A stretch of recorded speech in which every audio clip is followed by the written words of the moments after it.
Hello. This story is called The Other.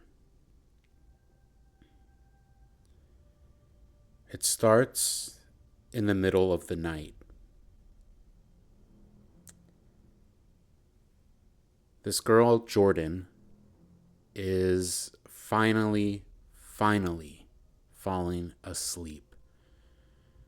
She spent the last few hours trying to forget about her cheating ex boyfriend and their baby that she's carrying. The only silver lining is that tomorrow morning she's going to sell that baby to a laboratory for stem cells, organs, whatever else they can harvest off the corpse. And with the money that she gets, she'll have enough for a down payment on a new car. And it's the car that she's dreaming about when there's a knock at her front door.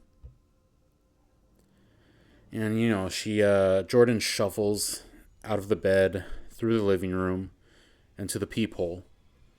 She looks through and she sees herself outside, pounding on the door. She looks away, knowing that this is impossible. There's nobody outside. She's dreaming. And she hurries back to bed, trying to put this behind her. And the knocking stops, seemingly confirming that it is a dream. Her eyes are closed. She's back under the covers. She doesn't hear the footsteps creeping towards her bed. She only feels the other side of her mattress sink in. And she screams as the other Jordan pounces and chokes her, digging her nails into her throat, pinning her to the bed, until kicking her off and turning over to face her attacker. But she's gone. Jordan turns on the light, searches the bedroom, the closet, her bathroom, under the bed, the whole apartment up and down. There is no one else here. She goes back to her room, grabs her vape pen off her nightstand, and she smokes it until the battery's dead, trying to convince herself it was all a nightmare. Except her neck hurts, and she can feel the jagged cuts her nails left behind. She falls asleep, looking for colors for her new car, until waking up again, pinned to the bed. This time, she can't move or open her eyes. Terrified, she wets the bed. Something heavy is on top of her, screaming and hissing, refusing to let go. The whole night, she's soaked and strapped in her own urine. Until the phone rings. She picks up. A receptionist from the lab is calling to confirm her appointment this morning. Jordan imagines the money and the car and confirms her appointment. Eager to get rid of this stupid baby that kicked her bladder and made her piss herself, she takes a shower. And while soaping up behind the curtain, her bathroom door opens.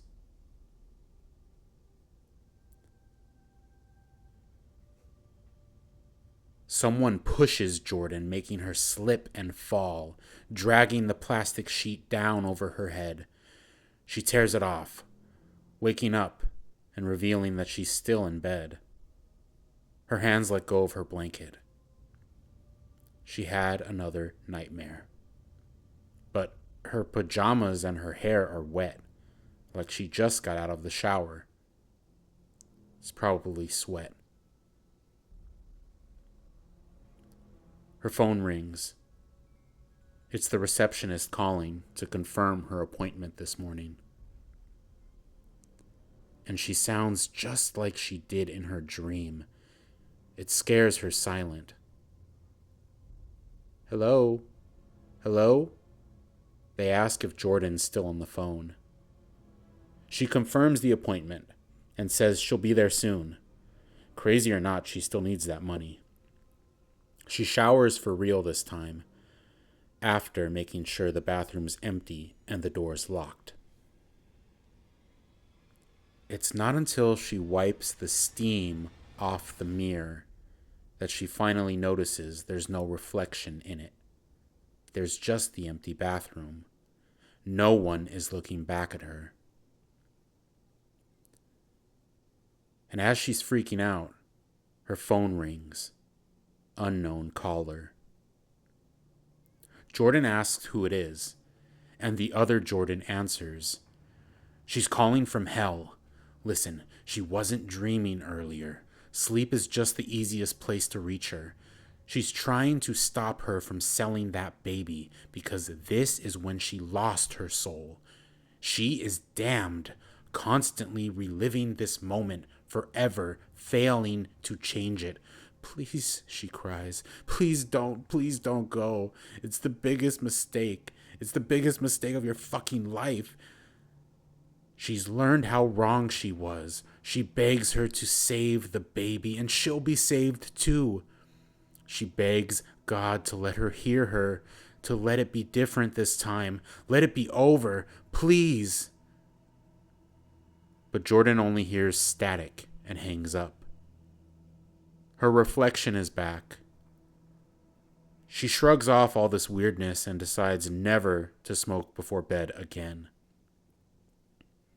Her soul is trapped in the mirror as she heads to her appointment. Remembering the drive, the procedure, and the joy she felt getting paid,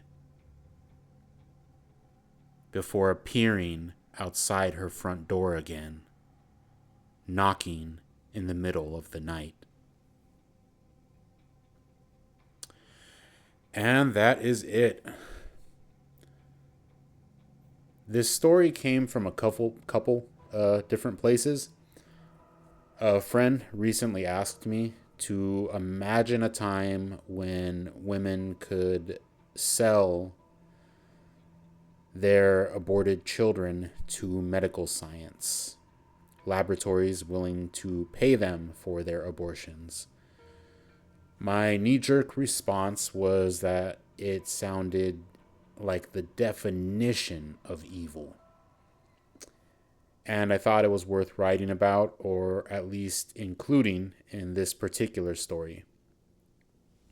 The other piece came from some interesting doppelganger lore that I had never heard before. And the idea is that if there is emotional trauma that you're trying to keep buried and quiet, allegedly your subconscious can project a living ghost of yourself out into the world to haunt you and people around you.